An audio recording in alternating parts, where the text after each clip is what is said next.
కలుపు చేసి దగ్గు మందు మనమే రెడీ చేసుకుందామండి. అది ఎలాగంటే ఒక పాత్రలోకి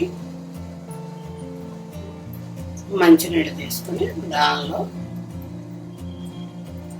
ఒక చిన్న స్పూను పసుపు వేసుకుని మిరియాల పొడి వేసుకుని కొంచెం ఏంటంటే ఒక చిటికెడు పుదీనా, ఒక 2-3 కాడలు పుదీనా తీసుకొని అది కూడా ఈ చల్లని నీళ్ళల్లో వేసుకొని అట్లాగే ఒక 2-3 కాడలు తులసి ఆకు అది కూడా ఈ నీళ్ళల్లో వేసి ఈ పొయ్యి మీద పెట్టి ఇవి మరగనివ్వాలి.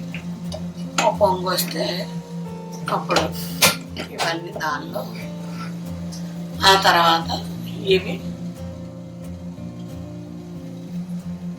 మనం ఫిల్టర్ చేసుకొని ఒక బాటిల్లో పోసుకొని ఇంకా తాగడమే.